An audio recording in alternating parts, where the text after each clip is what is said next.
my gosh, here we are. We are on our season 1, episode 12, the final episode of season 1 of Quiet the Diet. Yay.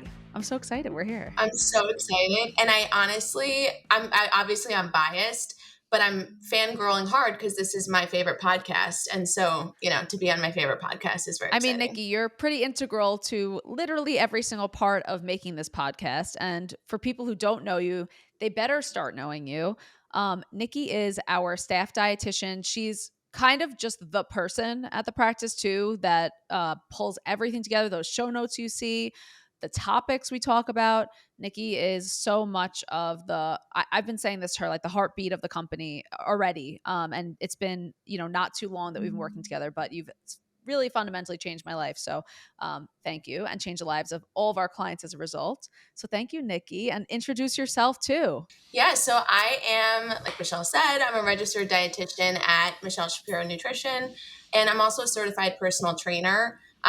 So I really, like Michelle, I believe in that very, very individualized and holistic approach to nutrition, but also fitness and lifestyle to really help guide you toward your healthiest, most confident self. Because I think, when we feel our most confident, which comes from within, then the choices we make are just kind of positive downstream effects from that. Totally. It's like you do the inner stuff so that the choices become easy and you don't have to put as much effort or willpower or motivation behind them. I love that, Nicki. Exactly. And Nicki, you got your RD degree at NYU and you're totally RD'd up. And you've been a certified personal trainer for how long? For about 2 years. Awesome. About 1.5. It was one of those COVID things where, you're kind of looking to fill the time in the middle of the pandemic. And my undergrad major was exercise physiology, so I've always been into fitness, but just seemed like the next step, to be honest. And this is interesting too, because you came to the practice really as our general functional nutritionist, but you have to tell people, what have you been super into working with clients on? What's been lighting you up recently? So first of all, I just need to say, and I always used to make fun of people for saying this, so I get it if you hear this and you're like rolling your eyes, but I genuinely at the end of every day feel so lucky to have the clients that we have, because I'll leave every session smiling because everyone is so amazing in their own way. And lately I did my internship at an eating disorder treatment facility. So I also love working with clients, and we'll talk about the binge eating episode today. But on binge eating disorder, bulimia, working on healing our relationship with food.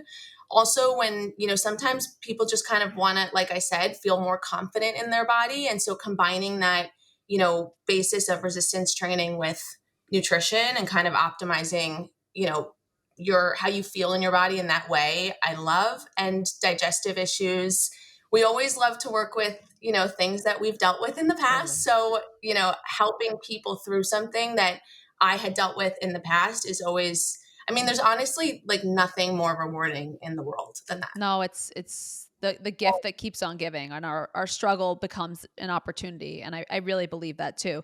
And Nicki, it's really interesting because two of the things that you do and have experienced yourself or enjoyed working with, you've actually bridged in this really cool way, which is having some sort of disordered eating or binge eating, like we were talking about.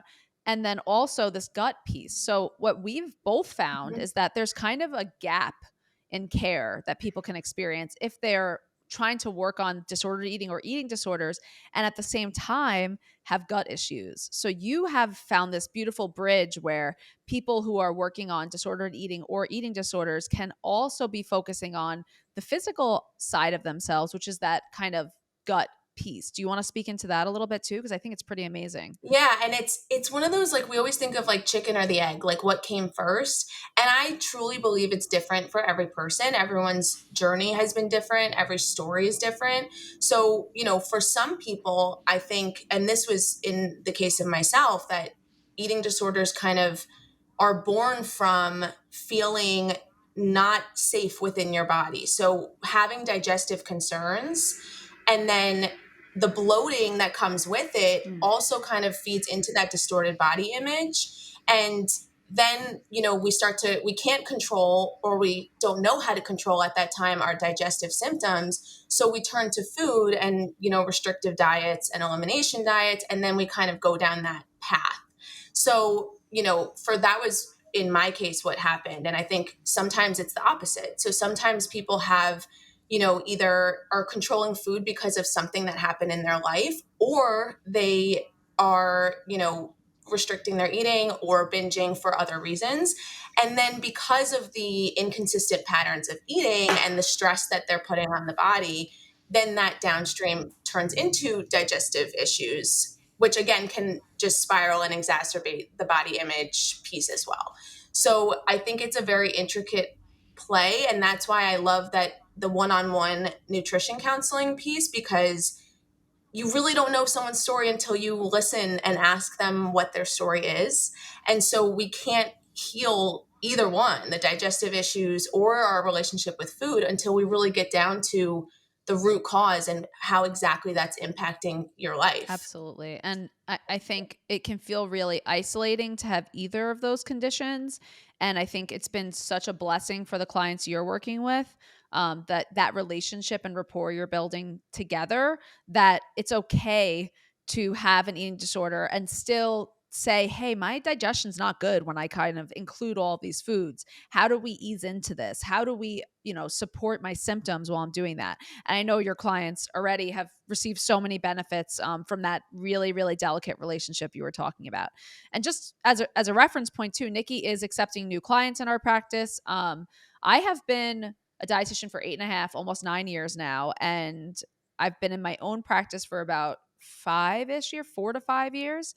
And I have been legitimately looking for a dietitian to join the practice that entire time. And within the first month of your internship, I was like, oh my God, Nicki's the one. So I can't even express in words how excited I am to kind of unleash you, Nicki, onto our listeners, unleash you onto future clients, because you have a real healing capacity and you're a true listener. So I'm so excited, and so excited for the listeners. They get to have you here today. I have to say that this goes both ways because, and again, I promise I'm not trying to butter you up right now, but this is just honesty. So I met Michelle when you were, I'm saying we, but it was at the time I was not even close to working in this practice, but, you were launching Wellness Map, which is now the Quiet the Diet community. And it's so, especially in the nutrition world, as we will recap in episode one, I believe, when you brought that in, that there's this divisiveness that's going on in the nutrition world. Mm, And so, even for a new dietitian to find a practice to work in and find someone to work with and learn from, it's difficult because it's so rare to find someone that you feel 100% aligned with. Like, you always feel like you're going to have to make sacrifices in what you believe in terms of nutrition, and also how you like to treat clients and help people in their healing journey. So being able to just like kind of stumble into finding oh, you and your practice and like what you stand for was like the biggest blessing. And this is my second career. So I had gone back to grad school after just feeling not very aligned in my previous job. And so it really just kind of feels like, you know, this is the universe aligning. Our clients are amazing. Practice, I mean, I'm obviously biased. The practice I believe is amazing. And just to have something to stand for that is completely aligned with what I believe and what you believe as well. totally. And Nikki, you've been here in my practice from the beginning of when I started the podcast. And so Nikki and I have really, um, kind of we've been doing the podcast now for a couple months. Obviously, this is the last episode of this season. And I'm just going to tell you guys right off the bat, we're not stopping by any means. We've already recorded a bunch of episodes for the next season. Season 2 is actually going to come in 3 weeks on May 1st, 2023, from when this is released. And in between those episodes, we're going to do a fantastic giveaway for you. I'm going to tell you about that in a minute, but when we first started Quiet the Diet, I had a vision of I have this message about the kind of trends I'm seeing in nutrition. I have I'm a pretty vocal minority kind of voice in the balance between functional nutrition and body positivity. And we didn't know what it would become. And I mean that in a really positive way. And what I think we've known and seen Quiet the Diet has become, and what you can start to expect to see from us, is we want to kind of show you what we're seeing in the nutrition world. We want to teach you about kind of the biological basis of functional nutrition. And then we want to, whenever possible, deprogram from the trends and the marketing that we're seeing, and then reprogram with your own intuition. So that's really the goal of Quiet the Diet. And every episode with every practitioner, that is going to be our goal. So quieting the diet, what that means to us is it means that if there's information that's wrong or harmful, we're going to try to unlearn it. And if there's information that's potentially helpful, we're going to help you to insert it. And amongst all of this, we're going to help you to use your own intuition to understand which information you want to be applying that really is for you. So, um, our amazing friend Andrea Nakayama said something to me recently that just struck home so much, which is that there are people who are focused on the science of nutrition, and there are people who are focused on the practice of nutrition. And certainly on the Quiet the Diet platform, thank you, Andrea, I love you. We are focused on the practice of nutrition. So not just telling you random studies and random scientific facts and random nutrition stuff, but telling you how it could apply to you. And I'm always the most interested in the people who fall in the cracks. I want to know about that one client who has been to an eating disorder facility who still had a gut issue and couldn't heal their relationship with food because of that gut issue. I want to know about the person who was amazingly positive, intuitive eating, but was still experiencing, other medical stuff, joint inflammation and things like that. I always want to know about the real people who these broad models and these broad systems do not apply to. And again, that's really our goal here, and what you can expect to see from us very consistently, and what the definition of Quiet the Diet has become. And Nicki, you've been here from the beginning, and we've kind of watched it mold into what it is. And now we have streamlined a little bit by the end of the season. And that's what you can expect to see from us in the future, which I'm so excited about, is how do we turn these trends into real life application, and how do we know when something is just a trend or when it's kind of the real deal. And with season one, our goal was to kind of lay the foundations of different nutrition science topics and also nutrition practices. So that's what we're kind of working on recapping today, is all of those foundational pieces. We'll talk about like a little recap of each episode, and also what we loved from it and what we missed. Because again, these topics are so multifaceted and just complex. So there's always going to be things that we miss, and we'll always fill in the gaps. But then that way we can now, after making your way through season one, when we get to season two, you kind of have this great basis of nutrition foundation that then we can start to move into a little bit, different type of topics in season two. Absolutely.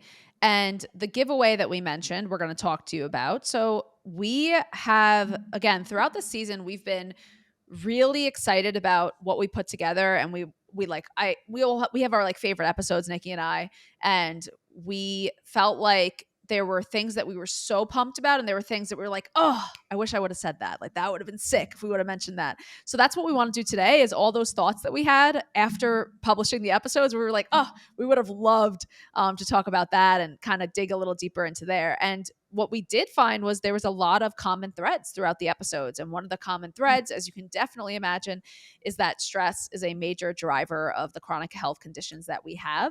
So a lot of our giveaway is focused on recuperation. And the products that we see are some of just our favorite products. So what we're going to do is host this giveaway. It's going to be, you'll be able to enter. Nicki's going to tell you how to enter in between seasons 1 and 2. So in the next 3 weeks is the time frame. We're going to write this out for you also in the show notes, but the way to enter the giveaway, Nicki's going to go through, and what you actually could potentially win. We're going to have 2 winners from the giveaway. Nicki's going to go through too. So Nicki, tell us all about this giveaway that you put together, because honestly, you put together most of it. We have 2 winners. We have you can get up to 2 entries per person. So if you want to just go all in and do both of these, totally up to you. You can definitely do that. So the first way to enter would be to screenshot your favorite episode of Quiet the Diet, whether that's Apple, Spotify, Google, wherever you're listening. Screenshot, post to your Instagram stories, and then tag Quiet the Diet Pod in your Instagram story. And so we will get a notification when we are tagged, and that's how you will enter for the first entry. The second entry will be also for those of you who just aren't into Instagram, which we completely valid, we totally understand. So you can enter by rating and reviewing on Apple. So the way that you do that is you go to Quiet the Diet podcast on Apple, scroll down, you'll see the star rating, but underneath that, there's an option to write a review. So when you click on write a review, you put like a little title, you'll write your review, and then you can screenshot that review and email it to me at Nicki at MichelleShapiroRD.com. So that's NICKI at MichelleShapiroRD.com. We'll put that in the show notes as well. If you forget to screenshot, which also completely understand, then you can also just email us with the title or username that you used to write the review, and that will work as well. So you get one entry from Instagram stories, one entry from rating and reviewing on Apple specifically, and then you have 2 entries to win, and we have 2 winners. Woo! And we wanted to do 2 winners because we wanted to make the stakes higher for people. We also love the written reviews because we just are so warmed. I think we already have like 70 something reviews, and it's so emotional for me to see how you've been interacting with the podcast. So we actually want to hear from you as opposed to just, I love a 5-star review, obviously, but I would love to just hear how the experience has been for you. And we will announce that winner before season 2, but you have to hang on. Season 2 is coming. We promise. It's recorded. We're ready to rock. And we're really excited to share it with you. So thank you and good luck if you enter the giveaway. Nicki, what kind of products are we giving away in the giveaway? What do you got? We got some good stuff, Michelle. I mean, I don't think that I'm eligible for this giveaway, but I'm so sad about that because all of this stuff is amazing. Yeah, okay. Just wanted to, put that out there. Love it for you. So we're going to have, and again, all of these kind of relate a little bit to the episodes that we've done in season 1. So we're kind of tying everything back in. So we have Further Food Vanilla Collagen Powder from the protein episode. Obviously, we have some Redmond Real Salt. So if you're making your adrenal cocktail from the anxiety episode, you can toss that in. We have a protein bar called Raw Rev. It's a variety pack, so you can kind of see what flavor you like the best. We have Chomps sticks, so those grass-fed beef sticks, great for a snack. We have Element, so LMNT, which is an electrolyte powder. We'll have a variety pack from them. We will have a massage oil from Banyan Botanicals. So that is related to that Ayurveda medicinal, that episode on Ayurveda that Dr. Basmati Bhattacharya. Bhattacharya. Yep. And so she had mentioned the different doshas. And so the Banyan Botanicals massage oil is great for that as well. We'll have some Epsom salt, some Flackers, great from the carbs episode, a great, fibrous carb snack. We have cold pressed extra virgin olive oil. We have Mudwater adaptogen coffee alternative if you're trying to either reduce your coffee consumption or just looking for a different alternative to get some of those adaptogens in there. We'll have some Hue Kitchen dark chocolate covered almonds. And then we'll have, if you don't have time sometimes to make your own adrenal cocktail, Jigsaw Health has a supplement that's an adrenal cocktail powder. So you kind of just toss that into your water or whatever you're drinking in the morning. And so that's a little quick on the go kind of hack if you're on vacation or something too. So all of these things are in both giveaway boxes. So you have, no matter which one you win, you will have access to all of these. So yeah, like I said, I'm a little jealous of you, but I am just super, super excited to give these away to people. And sometimes you just don't, you see something or we talk about something on the pod and you want to try it, but you don't want to have to buy a whole box of something. So this way you can kind of taste test everything, see what you like, and then, move forward after that. And I think we're giving away like 50,000 million bajillion milligrams of sodium. So it'll be enough to last someone like lifetimes, honestly. We're taking the electrolytes to another level with this giveaway. You can literally die and come back to life and still have enough for the next life. You could reincarnate like 4 or 5 times and you'd still have enough sodium, which is fun. Because we do love our sodium in the right place at the right time. So thank you, Nicki. Again, all the information for how to enter the giveaway we're going to put in the show notes too. We hope you enter. We can't wait to see your reviews. And just have to say, like, I don't think I could ever put into words how insane it is for this experience that you guys are all listening, that we've gotten this gorgeous feedback. It means so much that we can connect with you in this platform. So I just want to thank you so much for season 1 already. It's been a freaking ball. So thank you so much for listening. All right, let's do our recap and what we missed. And I also just wanted to give a shout out to all of the people who have been listening and sharing the podcast with your kids, your daughters, your sons, and family members that you kind of listen together, and kind of shifting your view on whether it's the way we view our bodies or the way we view food, really kind of sharing those with the people that you love, because all of these things have been ingrained in diet culture, and the way we view food in our body has kind of been ingrained for our whole lives. And so when we know better, we do better. So it's obviously, especially as parents, it's like you're doing the best you can. But now when you hear some new information that kind of changes the way you're thinking about it, sharing it with your sons and daughters has just been such an amazing thing to read and hear. So shout out to all of you guys for that, because that's amazing. Yeah, I mean, Nicki, I know you're also specifically referencing, we got about, I would say, 5 client requests, some who have become clients who are specifically, well, not all were client requests. Some people are just reaching out saying that. The reason I'm reaching out is because my mom made me sit down and listen to this episode with them. And I mean, I got one email from someone who did become a client, and shout out to that client. She knows I just absolutely adore her. But when I got that comment or that email, I was like crying like a lot. It's such a weird experience. Can like access people who they otherwise wouldn't in other parts of the country and other parts of the world. It's a really moving experience. So the gratitude I have is extreme. And just yeah, like you said, so sweet. Like mom's like saying, "Come over after school and listen to this with me." It's like an unbelievable experience. It makes me very emotional. Okay, thank you, Nicki. So to get unemotional, so we can move on and get through our recap. We have 11 episodes to recap here. We got work to do, sister. All right.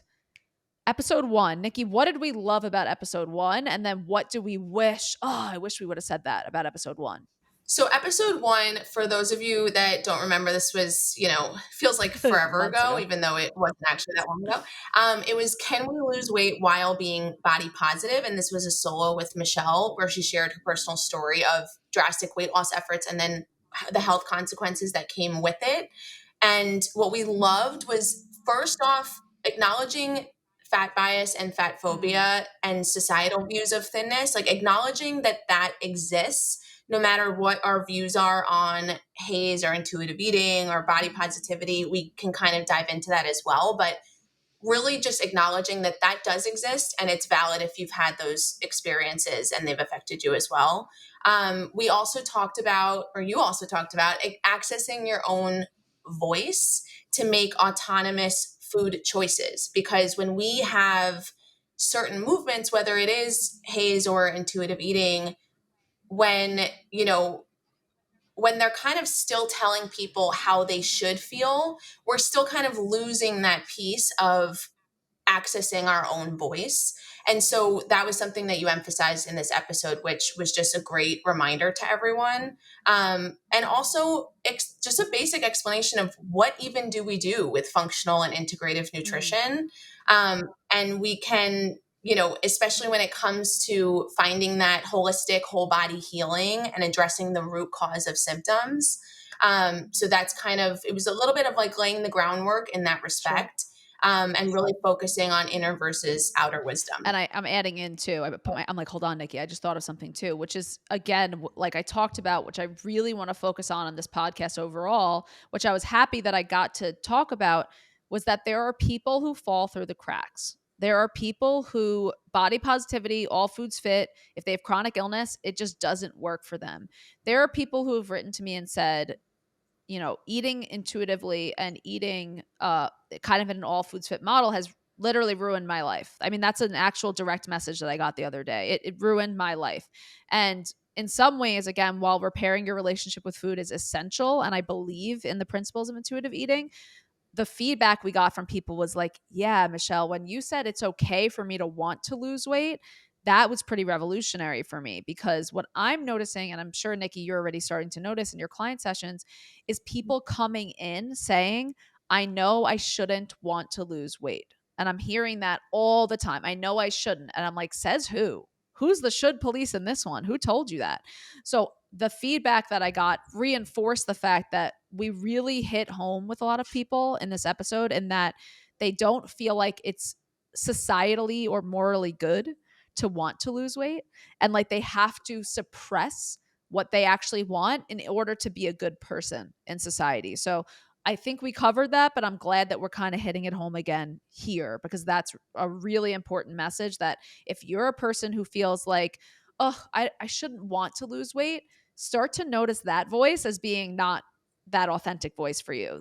The should is never the real you, right? So notice that the should could also be coming from something that is like a more virtuous, positive movement, like body positivity, and anti fat bias. And understand again how it applies to you and how it integrates with your own intuitive voice. And just know it's okay if you want to lose weight. It's okay to feel that way. Now let's explore that. And it's what I've seen too is this like pendulum swing. So it's like we have, whether it's, you spent your whole life dieting and feeling like there's foods you shouldn't eat, and that's where the should comes in again, then all of a sudden swinging all the way to the other end of, that, let's go all in, all foods fit. It doesn't matter how certain foods make me feel because they're all Mm, allowed. And then, like you said, what we see is, clients kind of coming back in and wanting to find that middle ground, that spot in between where they can, you know, not be influenced by diet culture, but also acknowledge that if certain foods don't sit well with you, that's your body. This is your body telling you through its signs and symptoms that maybe something does not fit with you. And your friend or your family member, that food might be great for them, but it's your body telling you that that food's not great for you, whether it's forever or for right now. And so, really just finding that middle ground in between the two, because, if something doesn't feel right and you don't feel good in your body, that's a valid mm. feeling, and anything that invalidates that feeling is also likely an issue or a problem. Absolutely. I like that we're applying that individuality to it and applying that self-compassion. I love how you're phrasing that.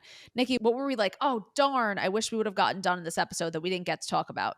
What was your top thing? Acknowledging that there are times where that intuition may, even if it is trying to access your authentic self, if we've been quieting him or her for a long time, then it might feel very difficult to find your authentic Mm, self or to find your intuition.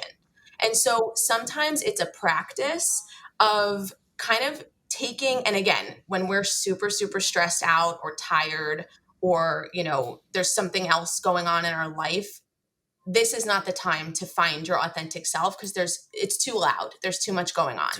So really finding either a time of day or a time of your life where things feel a little bit quieter, and taking, whether it's first thing in the morning, just taking that moment, whatever works for you. If it's doing breath work, if it's journaling, if it's even just sitting in bed for 5 minutes after you wake up and just trying to identify, what am I hearing in my head? What are all of these voices telling me? And can I identify which one is the listener? Which one is my authentic inner self?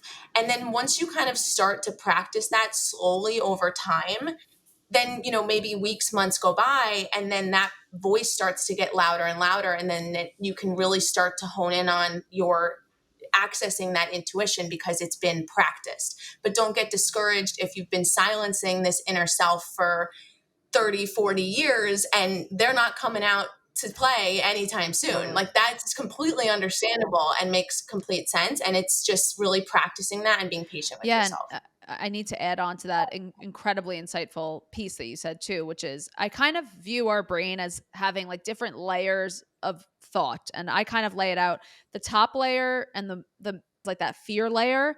Then underneath that is your conscious thought. Underneath that is your subconscious thought, and underneath that is kind of like the unconscious collective.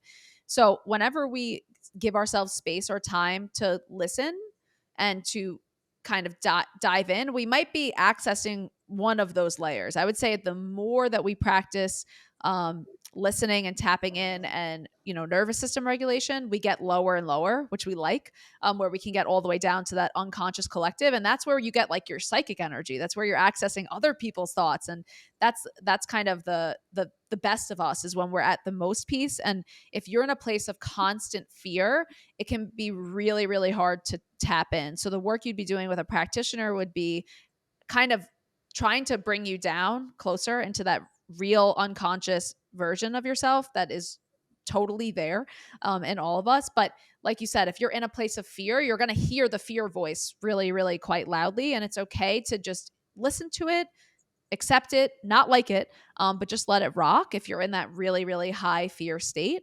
Um, as opposed to trying really hard to, climb the mountain of self-realization. Even if we think about something like Maslow's hierarchy of needs, right? We need to meet our basic physical and emotional needs before we start like hitting home with that authentic voice. Now, I will say there are times where people are sick and can very easily access that authentic voice, but it can be more challenging for others. And don't judge yourself at all. Whatever layer of thought your body is in is absolutely perfect and fine. Just knowing kind of where you're at is powerful and healing in and of itself. I love that, Nikki. Was there something else you feel like you wish we would have hammered in from episode 1? The only other thing, which I think we actually will get into in the Andrea episode, or the Andrea episode, we will get to in the Andrea episode, is the understanding that because this fat phobia is persistent in our culture, and we are actively trying to dismantle that and just re-educate people in that way. If you have had a bad experience with a doctor or a medical provider and been written off for that, first of all, you are incredibly valid in however you're feeling in that moment. That is, it's a medical trauma. But it's okay to find a new doctor. We don't have to kind of, I know that it can be an easy thing to, and rightfully so, it's easy to feel like, you don't want to go back to the doctor. You don't want to put yourself through that experience again, which is completely understandable. But also remembering that there are providers out there, there are people out there that are inclusive in terms of their healthcare practice. And so, again, this is a great opportunity for the Quiet the Diet community, where we have some medical providers that are either virtual or in New York City to search for. But just know that this doesn't mean that the healthcare system is not right for you. It just means that kind of find the team of practitioners that fits well with your Nikki, needs. you also said something so important there, which is that we're trying to dismantle fat phobia.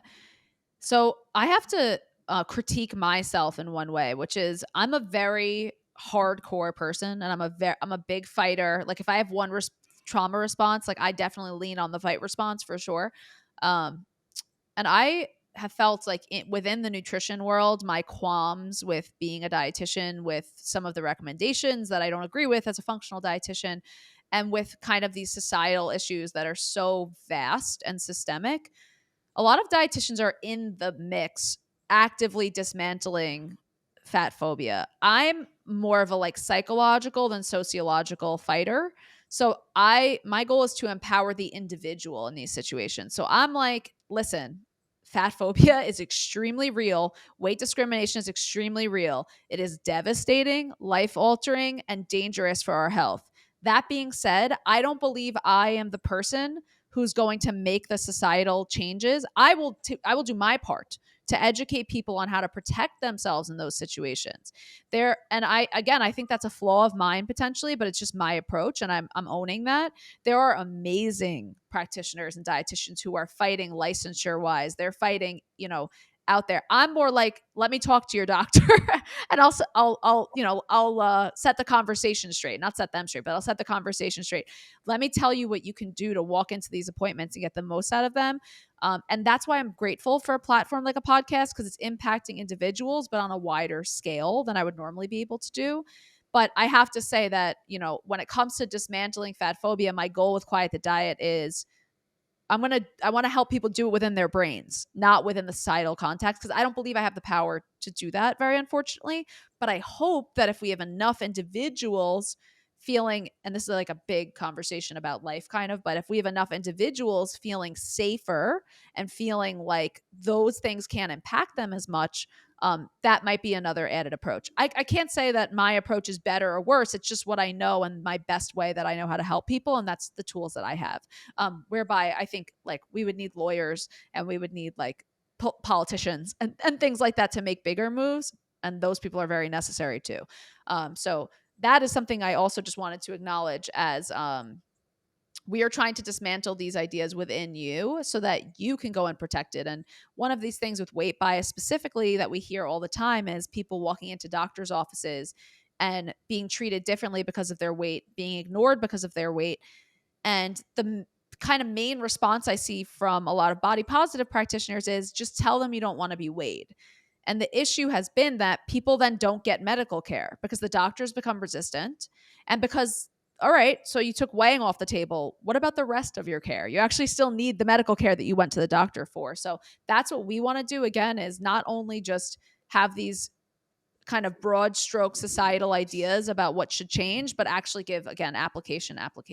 So thank you, Nikki, that brought up that idea, which we didn't even write down. I just thought of it now. It's mirroring also your approach to anxiety, which is a great segue into the Perfect. anxiety episode, but that, approach of like fighting in DC, which Ex- is not exactly. within our realm. I always felt like if I had a theme song for my, like if I was going to go on stage doing like one of these public speaking engagements that I've done, that I was like, oh, we should play We're Not Gonna Take It before we walk in by Twisted Sister. We're not gonna take, because I definitely feel like it's like, it's a, it's an individual level, but it's a we level. Like we all can do this together and we can tell each other like, hey, it's okay. You feel this way. And that's where we can make that kind of bigger shift. So I love that. And then, yes, we definitely talk about this approach in the anxiety episode with Amanda Montalvo, one of my favorites of the season. I can't say which is my favorite, but it's definitely one of my favorites of the season.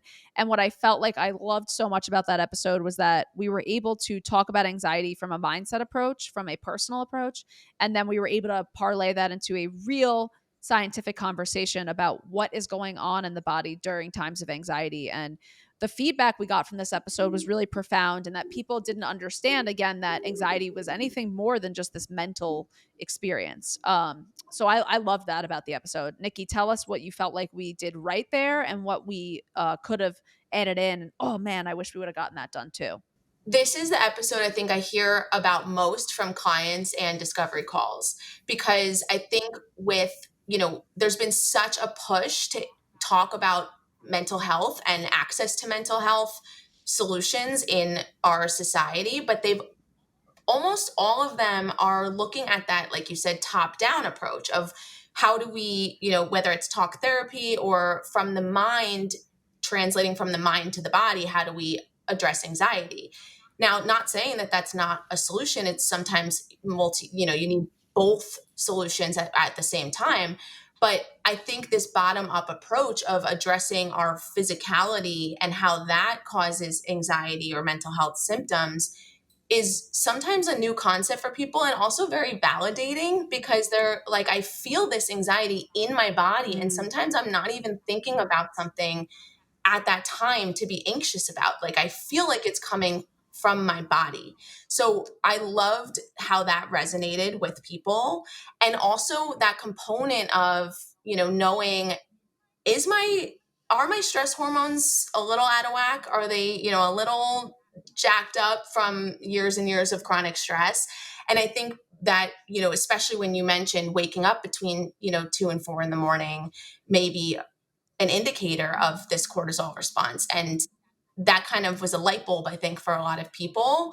And also realizing that this is a very, it's a normal response in the body for natural stress. It's just that our daily lifestyles, especially when we're talking about New York City, just becomes this chronic level of stress that then depletes these nutrients that we, desperately need in our body. And also our organs need, like, especially when Amanda was mentioning this impact of cortisol on the thyroid. Absolutely. And I know that hypothyroidism is something that a lot of people are dealing with right now. So making those connections between anxiety and that physical component and our nutrient depletion just really, really resonated with people. And I think that was my favorite part of the episode, along with her mention of the adrenal cocktail, because we love Oh, an adrenal yeah. cocktail. And I think it's one of my clients' favorite things in their I think plans. so too. And I mean, Amanda's just Amanda Montalva. I mean, she's like a genius, goddess, queen. Anytime I sit down with her, and we're like best friends, and anytime I just sit down with her casually, I'm learning something.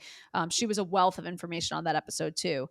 I think what I would have loved for us to have done was also really talked about the identity issues that we have with anxiety.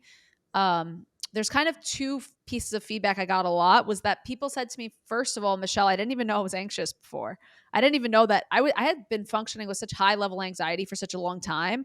That episode made me think, oh my God, have I been anxious this whole time?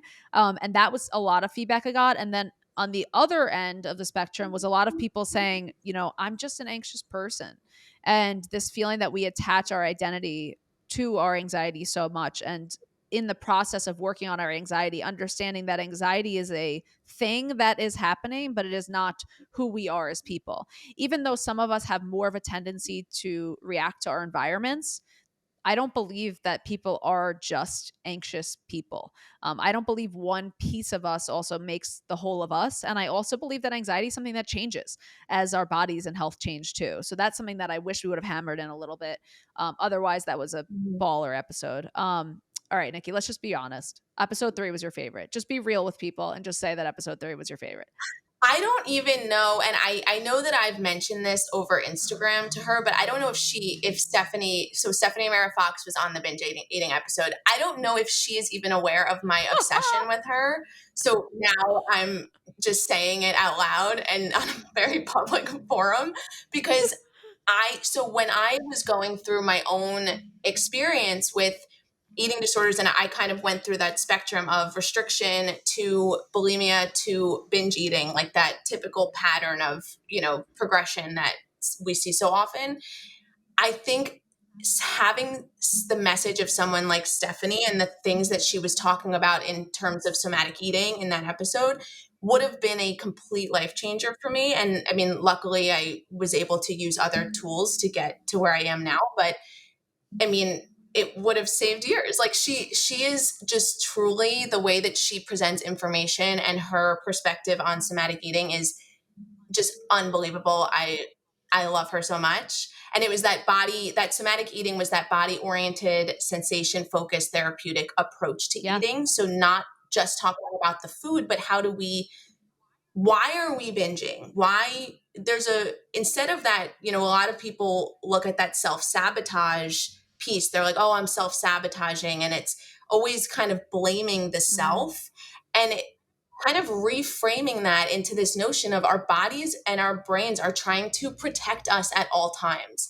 So reaching for food instead of calling it binge eating, it might be more of a protective eating mechanism, because we have these emotions that are just too much for us to experience in that moment, whether we haven't dealt with them for a very long time or just in that moment, they're above the threshold of what we can manage. And so food is very good at regulating our nervous system and calming us down to a place that we can manage. So, shifting that perspective, I think also is just very calming for people. It's like a totally. weight off their shoulders. Like, oh, okay, I'm not doing something wrong. I'm actually trying to protect myself. And I just need some more tools in the toolbox for how to regulate my nervous system in those moments so that I'm not always turning to food. Yeah, I mean, Stephanie is listening to her voice, I feel my nervous system regulating. And I think the biggest piece of feedback we got from that episode was absolutely people saying,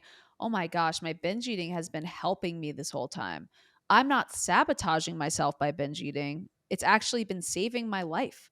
And that, like you said, just that switch is a transformation in and of itself. And people really, really told us that after that episode. I just also thought the idea of our body and brain needing to be connected for us to make these changes is very foreign to typical eating disorder treatment as well, where it's again more brain focused. Definitely have to get the nutrients in, but that added element of somatically checking in with your body and the experience at the time, I think, is a game changer in a lot of ways.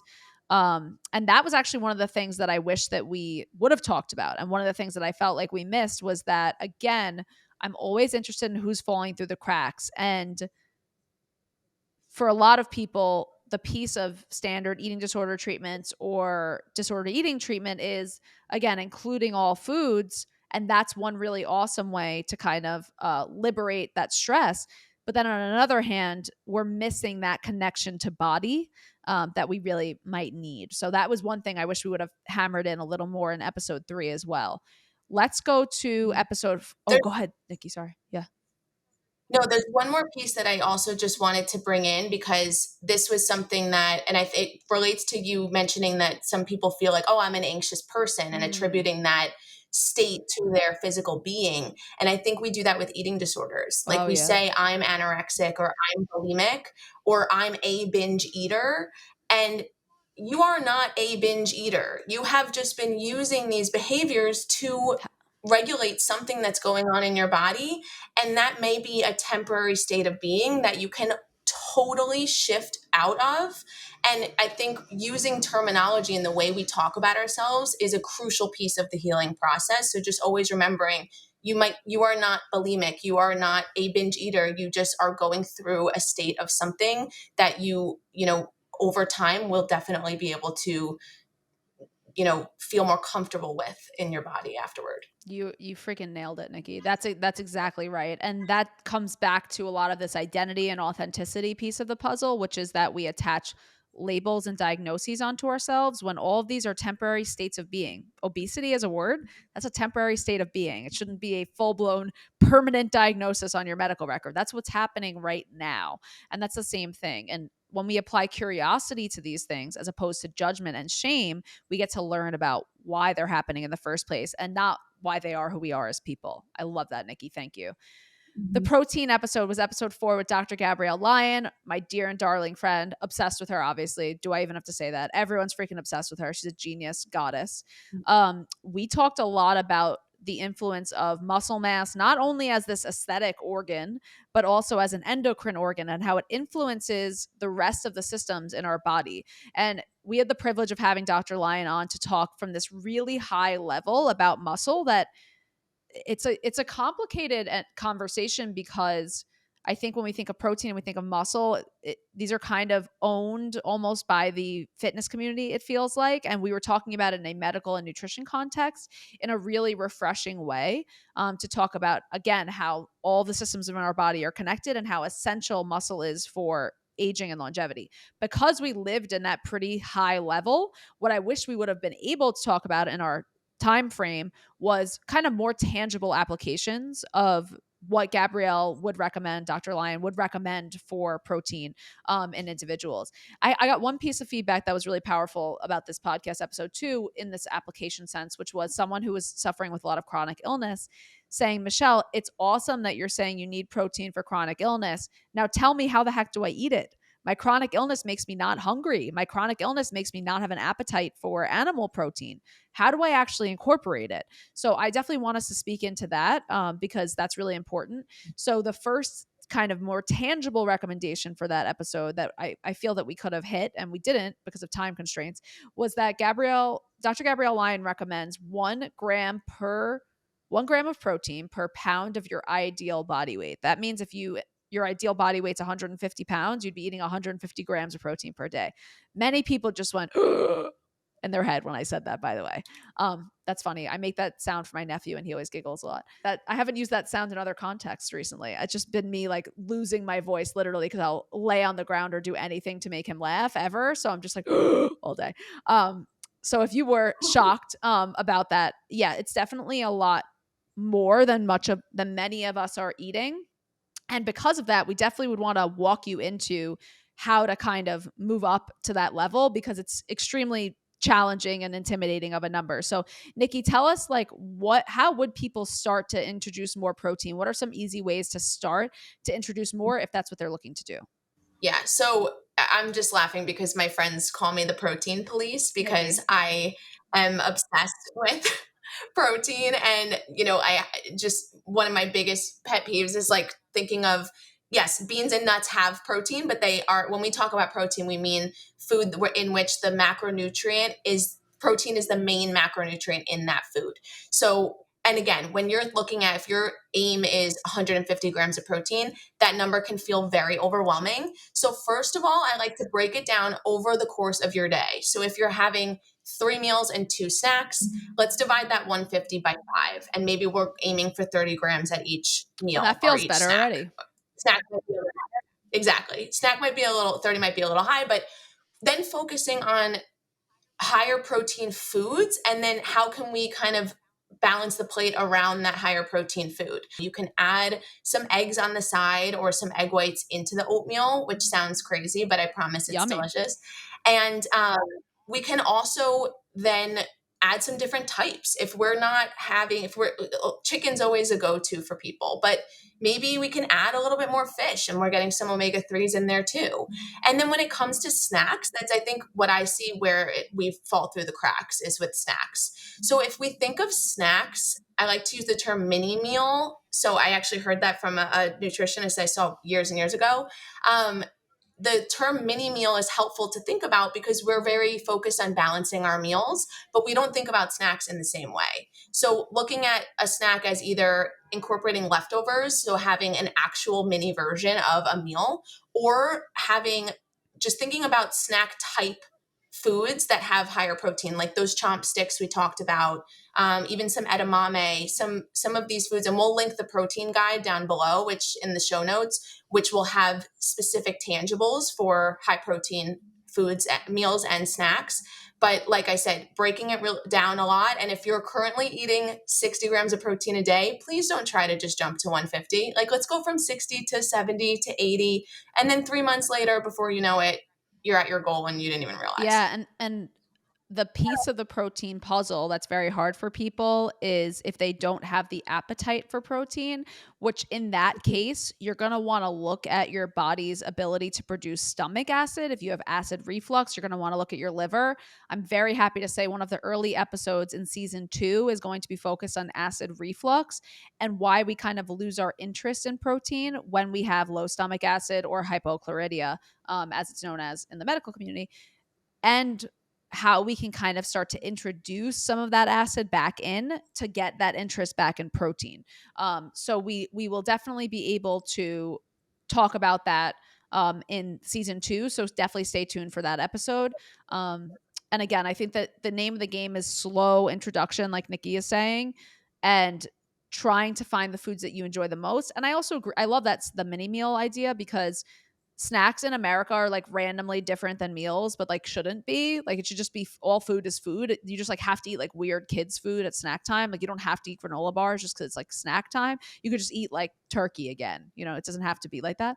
So I think that was really powerful too. We will talk about that thing you just highlighted in the next one. Will, you can cut that sentence. So episode 5 in our macronutrient series. So episode 4 was protein with Dr. Gabrielle I, and episode 5 was the carb episode with the amazing Jillian Greaves, one of my other best friends. And I love that we were able to focus on carbohydrates in the context of cortisol, blood sugar, in the context of chronic illness. And I think Jillian did such a beautiful job of laying out the basics of blood sugar. And we got great feedback on that episode just because of those essentials coming up. And we also gave some really specific numbers for that. But I think we could review those if you don't mind, Nicki, kind of taking us through because we we did do a lot of high level and a lot of low level. But if you might have missed kind of some of those essential markers to check for in your blood, I think Nicki's going to walk us through those. Yeah. So first of all, knowing that you want these blood glucose lab values to be taken, or these labs to be taken fasted, which is incredibly important to remember. So we want our fasted glucose to be between 70 and 90. And then our hemoglobin A1C, which is a marker of the past 3 months or so, to be less than 5.4. So, also just a reminder, if you are outside of these numbers and your doctor has diagnosed you with either prediabetes or a diagnosis of diabetes, there is so much that can be done with both diet and lifestyle to influence this. So, please don't, feel like this is something that you are stuck with, or like we said before, is a marker of you, because there's a lot that we can do to shift that as well. Absolutely. And again, a lot of these conditions we're talking about are lifestyle driven conditions, which means that not only would changing the amount of carbs that you eat help you with these conditions, but influencing your body's ability to process sugar from an insulin perspective could be really helpful too. And then the last episode in our macronutrient series was the fat episode with the amazing Jay Gulanello. Nikki's smiling already. All right, we were very obsessed with Jay in this episode too. He is a smooth talker. He can put that research to use and really pull these different pieces together to make a really clear picture for people. Tell us, Nikki, what did we love about Jay's episode? So we loved clearing up the confusion about cholesterol because I still get questions about this. My doctor told me I can't have eggs, I can't have red meat. We are clearing up the confusion about cholesterol. We cleared up the history of why we even started to worry so much about cholesterol in the first place. And just reiterating that 80%, for the majority of people, 80% of the cholesterol in your bloodstream is made endogenously, which means it's made by your body. So only about 20% is influenced by the food that you're eating. So please, if cholesterol is something that you are worried about for your own body, it is not something that we need to go on a huge elimination diet for. Again, you're going to look at that HDL to triglyceride ratio.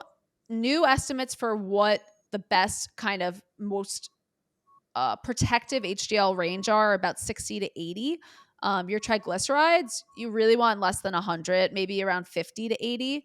And then your apolipoprotein B is something else you want to look at for your LDL risk. It's going to show you also the ApoB number is going to show you more if that LDL you have is oxidized, and it's more like the size or the placement of the particles matters and what type matters, and the ApoB is a more specific measure of that to let you know about the particle size too. And then again, I would take all other cholesterol labs more in context than just looking at random numbers. And I would also implore you that if your numbers are altered, to really focus on what's going on with the liver inflammation wise as a piece of a bigger metabolic picture, not just focused on, hi, this number is high. That's it. The other thing, Nikki, that I just saw highlighted, is looking at the context of these numbers, not only in the context of your overall health, but how do they compare to your last numbers? And I had a client who recently was a patient of a doctor who went and they were freaking out about her cholesterol numbers and her blood sugar numbers, but they were substantially better and well within the range that I would consider normal, by the way, since the last time she went in. So it's really important, again, to see what your patterns and trends are, not these numbers in isolation, and not these numbers in isolation without context of your overall health, too. What I feel like we might have missed in the cholesterol and the fat episode is just a little more context and a little more nuance when it comes to application. What we mean by that is when we were talking about seed oils and omega 6 fats, Jay mentions the half life of these fats. So we can know that scientifically, seed oils might not be protective or helpful for our health and might cause harm, and still know that in America, it's extremely abundant in our food supply.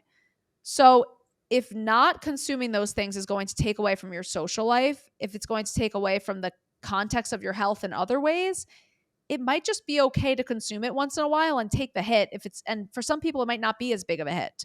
So we don't want to say, hey, you can never dine out in restaurants as a result of this. Hey, you can never engage in these pieces of life, because it's not only unrealistic, it's potentially harmful to view things that way.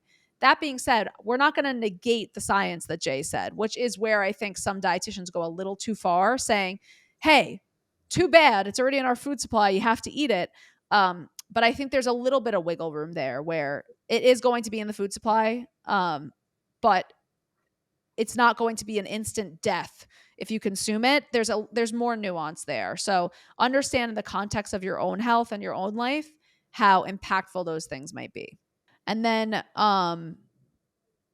let's rock with another definite fan favorite. And I was joking with poor Dr. Kochko, episode 7, the trauma episode, because I said, Dr. Kochko, Rob, is so freakishly smart that I was like, I don't know if you're going to be too nerdy for people to understand what you're talking about, but that wasn't the case. And he was like, I'm very hurt that you thought, I wouldn't be a good speaker. And we were joking back and forth. I was like, of course you're a good speaker. It's one of the best speakers I've ever met. But I was like, I'm really glad people understood because trauma is so complex that we were able to get that kind of trauma episode to a really usable level for people. And I just thought that Rob, Dr. Kochko did such a gorgeous job of that. Nikki, what did you love about that episode? My favorite piece was honestly learning about the concept of mind body reintegration because we hear Mm. about the mind body connection all the time, but calling it mind body reintegration, he emphasized that this is something that is our natural state of being. And we have lost that over time, especially with a trauma. We become dysregulated and disconnected between our mind and our body. So in trauma work, we're just reintegrating the mind with the body because they once were connected and we're just getting back to that I thought that was so state. beautiful too. I thought that was so beautifully stated. That statistic that Dr. Rob used with us too, that 85% of IBS sufferers they found in one study have some level of childhood trauma. I think that hit home like really hard for people because it just brought us to this understanding that what we've learned through our nervous system is what our nervous system still knows. Which is why I think conventional treatments of anxiety sometimes fail for people because we're just trying to kind of bring down our anxiety, but our nervous system hasn't learned a new way of existing and being, and why I think stress can be so addicting for people too. I mean, there was just so much beauty in that episode, and I think it was so functional and helpful for people. Nikki, what do you feel like we missed in that episode, and you wish we would have said? So one thing is I just also we wanted to remind people that sometimes if you've had a past experience of trauma, doing those body scans and checking in with your body may cause some type of uncomfortable sensation because you don't have, being within your body is in itself dysregulating. So if you do a body check in and you find that you're really feeling more unwell afterward, then you might associate checking in with not feeling well. So remember that, in certain situations, we might need to work with a trauma informed practitioner before kind of trying to do those body check ins in terms of whatever our past experience of trauma might have been. I love that. And again, if you're experiencing a lot of trauma already, then diving into that trauma can feel like a lot, which is why talk therapy can be challenging for people too, because they feel like they're bringing up a lot of stuff that they don't know how to clear, basically. So, in the experience of talk therapy, which is tremendously helpful and we're huge fans of, always just be checking in with your body too, and noticing what your physical body, I think, is telling you. It's really important. Also, thank you for that, Nikki. So, you had something else from episode 7? I just wanted to give a shout out. This is not sponsored at all, but I just need to give a It shout could out to be. this. When you were talking about it, could be when you were talking about IBS and that connection between IBS and trauma and our nervous system. There's this app called Nerva, which is a gut directed hypnotherapy app. It's just 10 to 15 minutes a day, and I find that it's been super super helpful for both myself and clients for just kind of calming down the nervous system, but directly related, the words that they'll use is they'll literally talk to your intestines and into your subconscious, and it's just a phenomenal app. So I'll put the link in the show notes, but I just need to give them a Yes, you shout out for that do. because I Nerva love them. app. We love that, Nikki. That's awesome. And really, that I think huge themes in Quiet the Diet is self communication, cell communication, and communication outside of self and within self. So that's really powerful. Episode 8 was the gluten or elimination diet episode. What did we love about that episode? I found feedback wise, and what other people found really helpful was again this idea of Quiet the Diet being a place for the people who have fallen through the cracks, and the people who do not fit a one size fit model at all. And those people are generally people who reached out were people who had been in eating disorder facilities or had worked with disordered eating practitioners who could not acknowledge again that gluten for them was exacerbating that negative relationship with food. I also felt like we were able to talk about gluten in a way that it hasn't been talked about before, which is from the functional nutrition perspective, but also again in that model of disordered eating, which is really nuanced. And I was really excited about that episode for that reason too. We also talked about strategies people can use to talk to others about their choosing to be gluten free. Like I don't know, like have to announce this as a part of your identity. I also would say with the identity piece, what I wished I would have said is how much being gluten free used to be a part of my identity, much like how much being vegan used to be a part of my identity, and how I don't really feel the need to like do that anymore. But it felt like I was part of a cool club. I mean, I think we're still in. You know, if anyone wants to join the club or whatever, that's totally fine. But um, it's been for me also important to separate that piece out from my like identity of like I'm gluten free, you know, um, because it allows me to also see context for all of my clients where not everyone has to cut out gluten.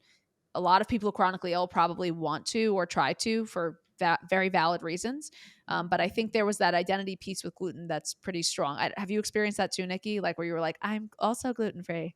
Yeah, because I also had the same experience where I was vegan for 4 or 5 years, and it became like such an identity piece that when I started, I like cried the first time I had chicken and seafood because I was like, The I drama. am being kicked out of this club, and now I don't have. Hmm. I'm like stranded on the street with no club to join, and also that feeling of hopping from club to club, like I'm going from the vegan club to the gluten free club, and I mean, Yeah, like obviously we love the gluten free club, we do. but it can be a little bit unsettling to be outside of this and trying to tap into like how do I actually want to eat in a way that feels like it is coming from you and not coming from whatever this external voice is telling you that you should be doing. Absolutely. It always comes back to, is it your voice or is it the voice of the person who wants to be a part of the club? Who's that voice? Nikki, what did we miss and what exciting addition do we have since then for the people from the gluten free episode? Oh yeah. So I'm not gonna lie, I feel like this was a pretty comprehensive episode. I don't feel like we missed much. The only thing is we didn't give like tangibles of exactly Mm, if you find yourself gluten sensitive or you are trying to pick gluten-free options, what do you do? So we created a gluten-free guide with both restaurants in New York City and products that we have links in there for you to try. We have some specific different bread items, but also prioritizing naturally gluten free foods totally. like quinoa, rice, sweet potatoes, starchy vegetables like squash. So, if you feel a little bit lost in your journey here, we have this gluten free guide for you that we'll link below as well. Yes, and this is a really exciting. And Nikki and I, again, we're both part of the gluten free club, and now we're just people who don't happen to consume gluten in our diets. So, and we've both been in New York for actually, Nikki also at least in New York State the entirety of your life, and New York City your whole adult life as well. So we've been kind of scouting a lot of gluten free options for people in New York. So if you're traveling to New York, also the guide will also, of course, include like just gluten-free products you can get from anywhere in the country. But we found the best spots, and we feel very confident about it and very excited to share just our personal favorites in the city too. And then episode 9, joyously, was the ancient Ayurvedic wisdom with Dr. Baswati Bhattacharya, who is, I mean, a rock star is an understatement for Dr. B. We really talked about kind of what she has seen as in her own practice the bridge between Western and Eastern medicine. We did some intros into Ayurvedic medicine. We talked uh, really about again how in America we tend to eat the same every season. We eat the same no matter how we're feeling, and how we need to incorporate seasonal elements into what we do. And we just also ripped on a lot of the American tendencies that we have regarding healthcare and nutrition, which is always my favorite. I would say that what I love so much about Dr. B and about this episode was that Dr. B has this capacity to understand the complexities of Ayurveda and the complexities of Western modern medicine, and has been able to find that beautiful kind of bridge between the precision of modern medicine and the traditions of Ayurveda. And we had this funny conversation at the end of the episode about kind of the context of intuitive eating within Ayurveda, and the summary was it kind of doesn't exist in the realm of Eastern medicine. The ideology itself is faulty because there are foods that are inherently a match for our bodies and foods that are inherently not. And kind of the way Dr. B described it was if we eat based on what we want, that will not always give our body what we need. I would say that was an even more gentle way of phrasing it. I think that she did, but I'm going to be the gentle one. And she's awesome for that and bold and brilliant. And we appreciate her personality for that way too. So I think that that was what was amazing about that episode. And I mean, we will definitely be hearing from Dr. B in the future as well. And what I wish we would have been able to go into more honestly is just, I think, a deeper dive on Ayurveda. I think that would have been really, really cool. And I know, Nikki, you made a note too that we wish that we would have kind of talked about why we dismiss these ancient practices so much. And I think the answer is a little too political and a little too racial, to be honest with you, in a lot of ways. And I think that it's a money game. It's a big game that we probably don't want to ever get into, unless Dr. B wants to come back and do it, which she would, for sure. And that was episode 9, which we loved. And then episode 10, which just came out recently, of course, was all about navigating medical appointments with Andrea Nakayama. I mean, Andrea is one of my closest friends. I consider her a personal savior for one of my family members, as we talked about. And we really talked about medical gaslighting, how to become your own patient advocate in those appointments. And again, what I felt like was missing in this conversation about doctor's appointments is if you go in and say I refuse to be weighed, where does that leave you with the practitioner, and where does that leave you in ways of pursuing health? So again, it's one thing to protect yourself by trying to limit the amount of harm when you walk into appointments, but it's another thing entirely to prepare yourself to receive help. And that's what I think we covered really well. Nikki, tell me what you thought we loved about that episode and what you feel like we wish we could have gone into. I loved the tangibles that Andrea provided about exactly how to walk into your doctor's office and speak with your provider and access your own intuition. That was phenomenal. And then one piece that I think that you guys had touched on, but that I wanted to kind of elaborate just a little bit more on, was that if you are experiencing this bias in a healthcare setting, it can be a trigger for other self-preservation behaviors. So if you're confused at why you were prescribed weight loss and then you actually had an increase in binge behaviors after that, that actually is not an uncommon response because we are more dysregulated and then need to use something. And if food is our only tool, then that's kind of what we are needing to use in that moment to, deal with whatever we experienced in the healthcare setting that was, traumatic for us. So I just want to let people know that that is nothing to be ashamed of. It's just that same concept of how do we advocate in the healthcare setting in a way that we feel comfortable, but then and then we tie it into, again, that binge eatings episode about how do we, emotionally regulate with other tools besides food as well. Absolutely. And Andrea is such a wealth of knowledge from a client perspective, but also from a practitioner perspective. So she can really has been able to really successfully walk it back through kind of the practitioner side of things too. And what she does is trains practitioners to not have those biased interactions, which I think is so powerful. So Andrea does what I wish I could in some ways, which is, again, she fights the system from within, and also empowers the individual. So Andrea, we love you and thank you for that too. And then our most recent episode, which was, I have to just say, kind of like the biggest get of my So life. I mean, this is just unbelievable. I don't think I can already tell you, and this was the cult of diet culture with Sarah Edmondson. So what I didn't get to mention in the episode enough was how absolutely obsessed I've been with Sarah Edmondson, her husband Anthony Ames, their friend Mark Vicente.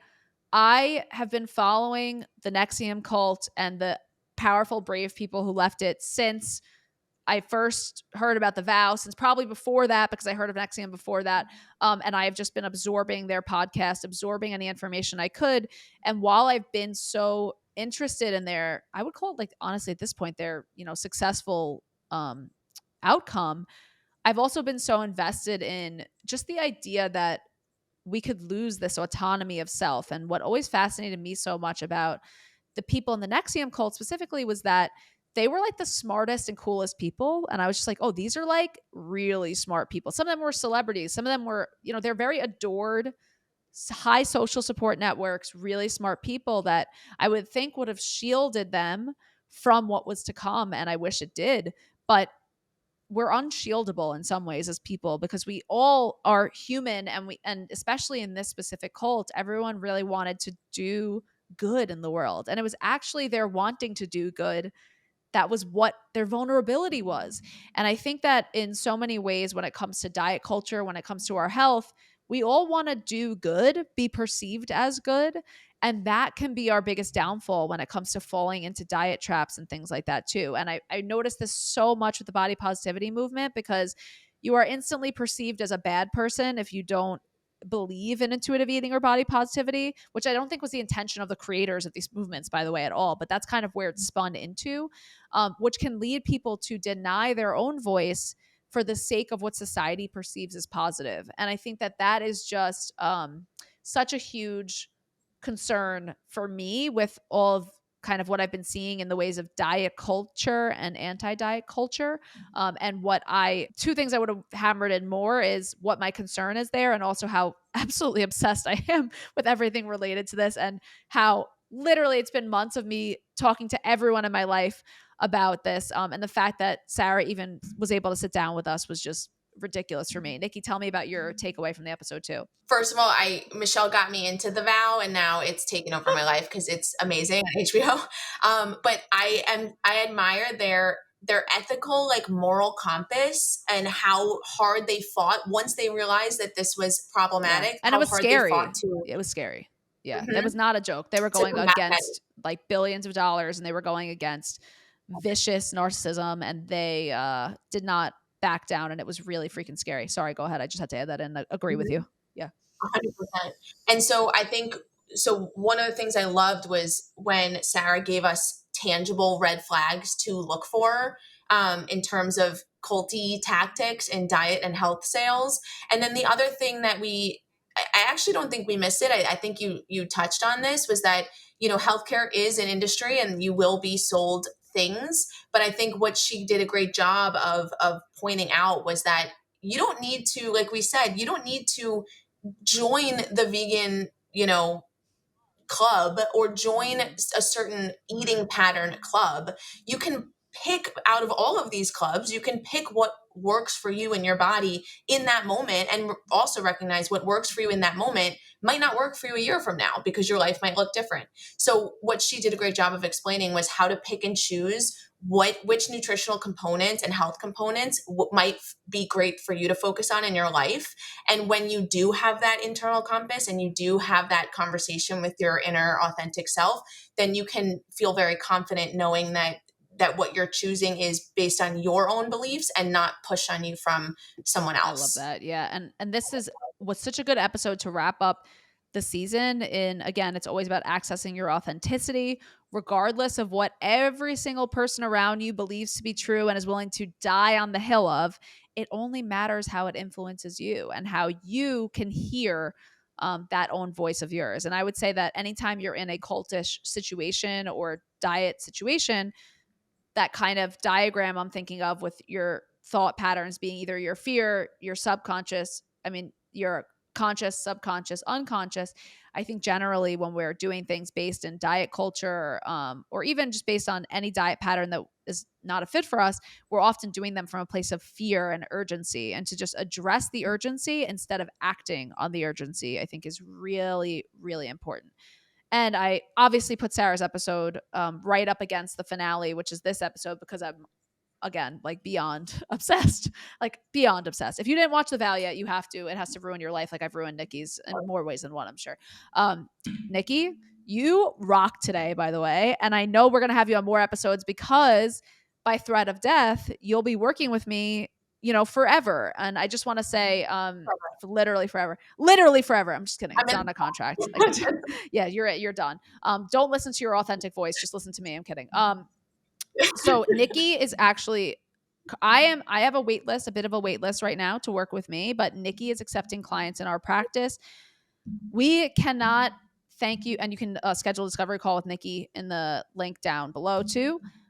We are so ready for season 2. We have some bangers coming up in season 2. We have some heavy hitters, some brilliant practitioners to go through a lot more of those foundational topics and a lot of really fun topics to come. And we so hope you enter this giveaway. We want to see your reviews. We want good winners here, guys. We want to pick 2 winners for the giveaway, and we also just hope to see you in season 2. And from the bottom of both of our hearts, like, I can't believe you guys listened. It's a shock to me that you guys are listening still to this day, and I can't thank you enough. Thank you so much for your ear and your attention. It means the world to both of us. Thank you to everyone, like Michelle said, who listens. And, I think Michelle is surprised. I, on the other hand, am not entirely surprised because I love listening to all of your perspectives and everything that you stand for and have to say. And I'm just really, really excited and happy and thrilled, honestly, that we can provide this middle ground for people that feel like they don't fit into either end of the spectrum. And if you feel that when you're listening to this podcast, it's the really some of the only time where you're like, oh, that's it. I feel seen. Like, that's exactly what I'm thinking. That's what I need.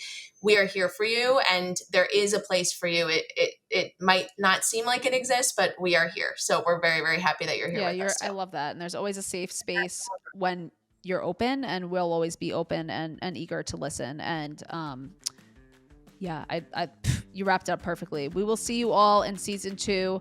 Head to the giveaway right now so you don't forget, and we'll see you in a couple weeks. We can't wait. Thank you so much.